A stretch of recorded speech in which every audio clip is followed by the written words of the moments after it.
Beneath these waters, a civilization may sleep, ready to rewrite our history. Imagine a city with gleaming towers stretching toward the heavens, marble streets polished to perfection, and inhabitants whose technology was thousands of years ahead of its time. Picture massive harbors filled with ships from distant lands, bringing treasures and knowledge from across the known world. Envision temples adorned with gold and precious stones, where the greatest minds gathered to unlock the secrets of the universe. This wasn't just any ordinary civilization. This was a paradise where humanity had reached its absolute peak. And then, in a single night, it all vanished. The waters rose, the earth shook, and an entire civilization disappeared beneath the waves, taking with it all traces of its advanced knowledge, magnificent architecture, and millions of lives. No ruins remained, no survivors escaped to tell the tale, and no records survived the catastrophe. It was as if the gods themselves had reached down and erased this marvel from existence. For over 2,000 years, this story has captivated human imagination like no other lost civilization. From ancient scholars to modern treasure hunters, from Hollywood blockbusters to late-night conspiracy documentaries, the legend of Atlantis continues to grip our collective consciousness. It represents everything we dream about discovering, a perfect society with secrets that could change our understanding of human history forever. But here's the question that has sparked countless expeditions, inspired endless books, and launched 1,000 theories. Did this incredible city truly exist somewhere beneath our oceans, waiting to be discovered? Or is Atlantis merely a beautiful legend, a story so perfectly crafted that we desperately want it to be real? The story of Atlantis didn't emerge from dusty archaeological discoveries or ancient cave paintings. Instead, it came from one of history's greatest philosophers, a man whose words would echo through millennia and spark imaginations across every continent. Around 360 BCE, the Greek philosopher Plato penned 2 dialogues that would change how humanity thought about lost civilizations forever. In his works Timaeus and Critias, Plato painted a vivid picture of this remarkable island nation. According to his account, Atlantis wasn't just any ancient city. It was a massive island empire located beyond the Pillars of Hercules, what we now call the Strait of Gibraltar. This placed it somewhere in the Atlantic Ocean, giving the legendary city its name. Plato described Atlantis as a naval superpower that had conquered parts of Western Europe and Africa around 9,000 years before his own time. The Atlanteans lived on a series of concentric circular islands, connected by bridges and tunnels, with elaborate canals bringing seawater right into the heart of their capital. Their central island featured a magnificent palace complex surrounded by walls covered in brass, tin, and precious metals that gleamed like fire in the sunlight. The technology Plato attributed to these ancient people was mind-boggling. They had hot and cold running water, elaborate drainage systems, and harbors that could accommodate thousands of ships. Their army was allegedly massive, with 10,000 chariots, 1,200 ships, and 60,000 naval officers ready for battle. But their advanced civilization came with a price. The Atlanteans grew corrupt and morally bankrupt, obsessed with power and conquest rather than wisdom and justice. According to Plato's account, the gods decided this corruption couldn't continue. In a single day and night, catastrophic earthquakes and floods destroyed the entire civilization, swallowing Atlantis beneath the ocean waves and leaving only muddy, unnavigable waters where the great island once stood. Here's where things get interesting for modern readers. Most historians believe Plato never intended this story to be taken literally. Instead, they argue Atlantis was likely an allegory, a fictional tale designed to illustrate his philosophical points about the dangers of hubris, corruption, and the importance of maintaining a just society. Plato was, after all, famous for using elaborate metaphors and fictional scenarios to convey deeper truths about politics, morality, and human nature. Despite scholarly consensus that Plato's Atlantis was probably fiction, that hasn't stopped countless researchers, adventurers, and conspiracy theorists from trying to locate this legendary civilization. Over the centuries, proposed locations for Atlantis have popped up on virtually every continent and beneath every ocean, each theory more elaborate than the last. The Mediterranean Sea has been a favorite hunting ground for Atlantis seekers.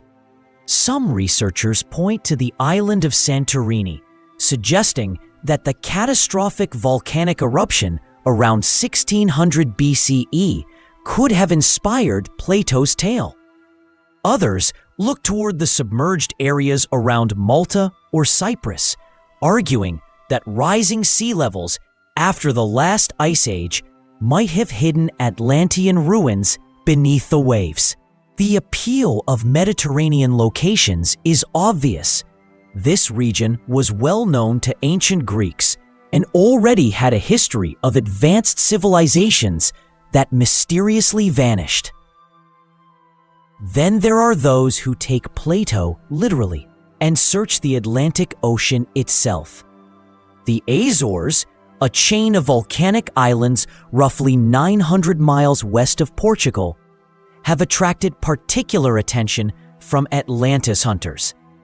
These islands sit on the mid-Atlantic ridge, and some theorists argue they could be the mountain peaks of a much larger landmass that once existed above sea level.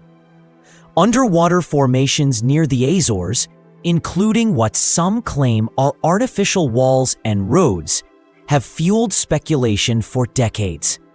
More exotic theories place Atlantis in even more unexpected locations. Some researchers have suggested Antarctica, arguing that the continent was ice-free thousands of years ago and could have supported an advanced civilization before climate change buried it under miles of ice. Others point to sunken areas in the North Sea, the Black Sea, or even the Caribbean. Each location supported by underwater anomalies that true believers insist are artificial structures. The technology attributed to Atlantis in popular culture far exceeds even Plato's impressive descriptions.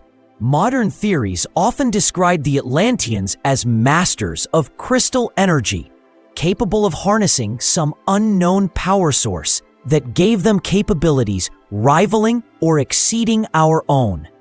These crystals supposedly powered their vehicles, lit their cities, and even provided the energy for devastating weapons that could level mountains or boil the seas.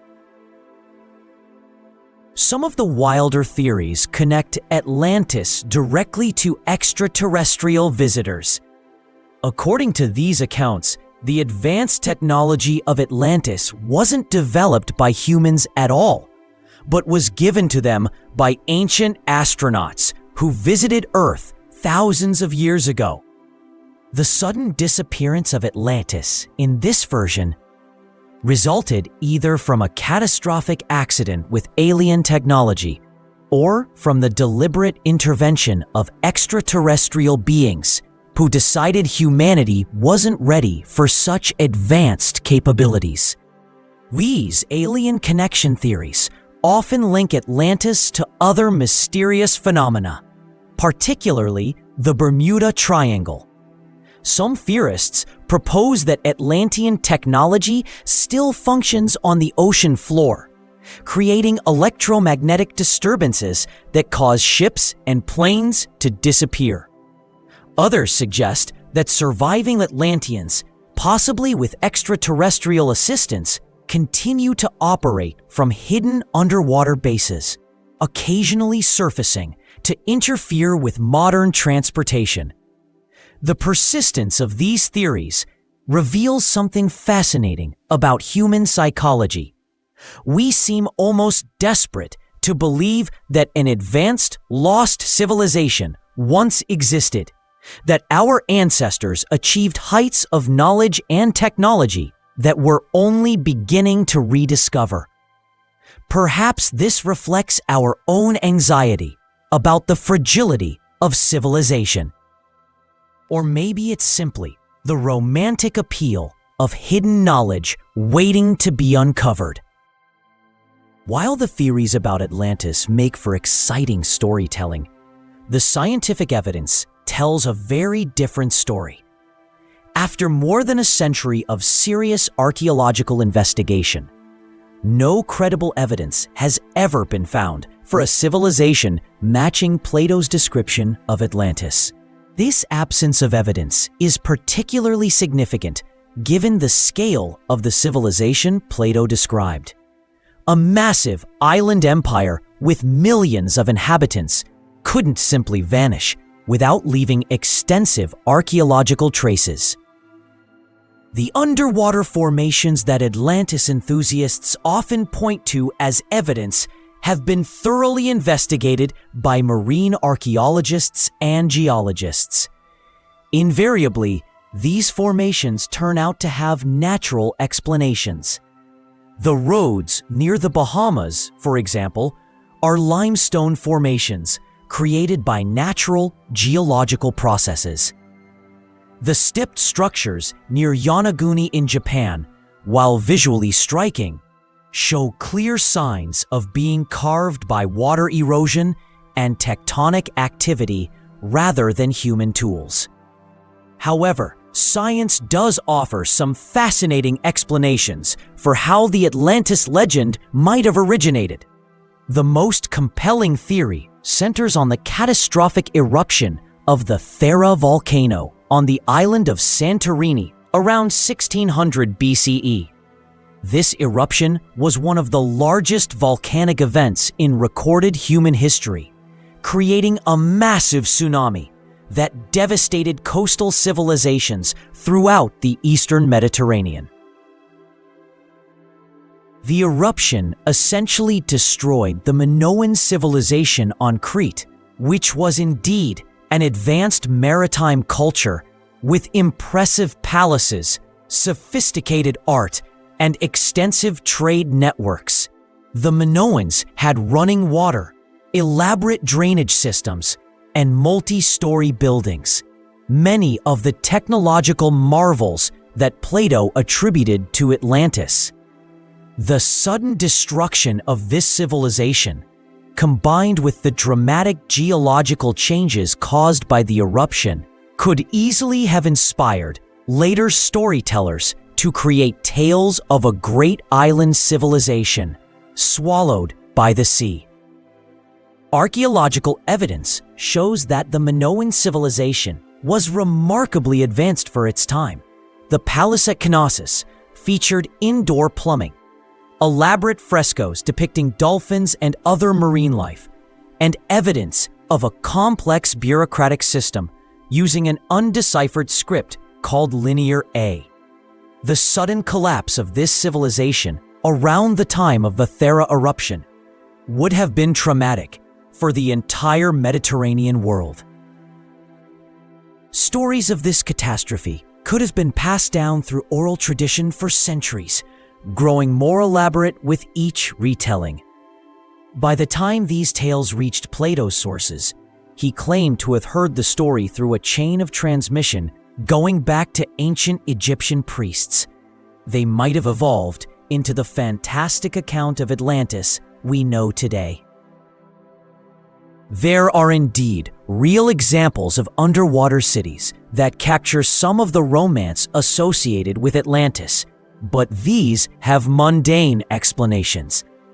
Pastalipetri, off the coast of Greece, is a genuine Bronze Age city that was submerged by earthquakes and rising sea levels around 1000 BCE.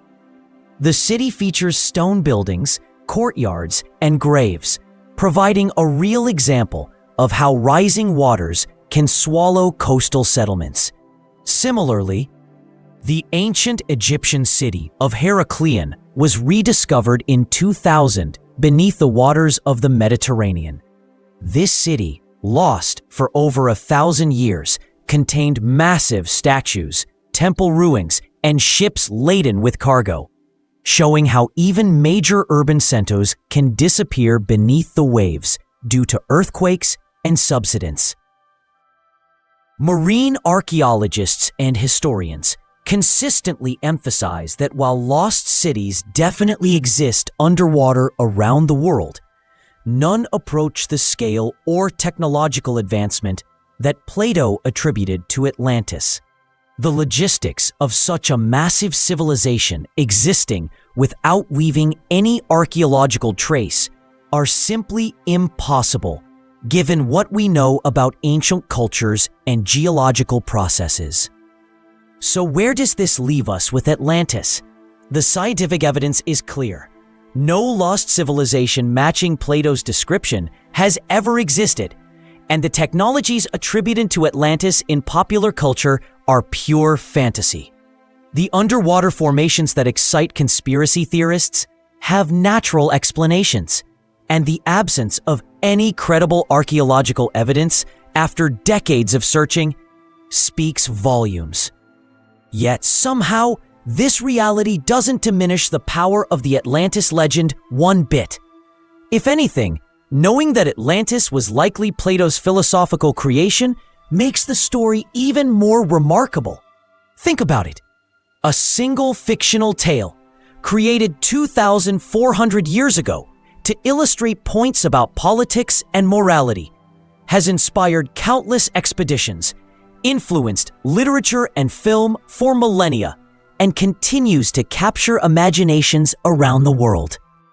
The story of Atlantis serves purposes that go far beyond archaeological curiosity.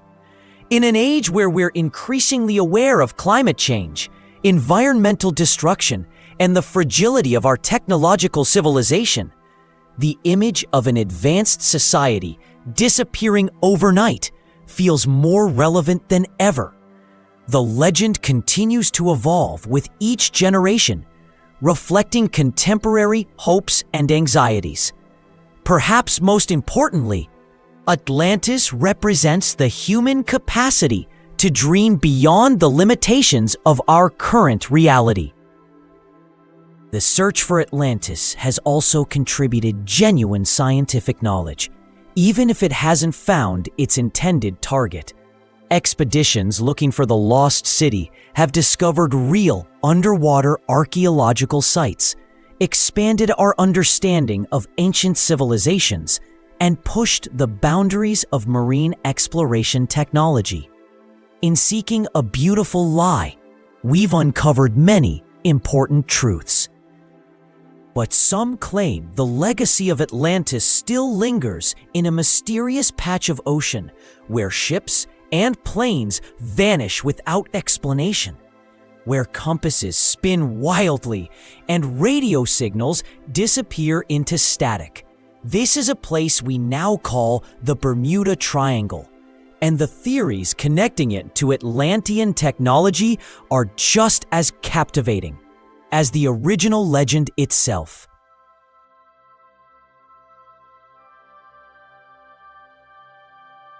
Thanks for watching.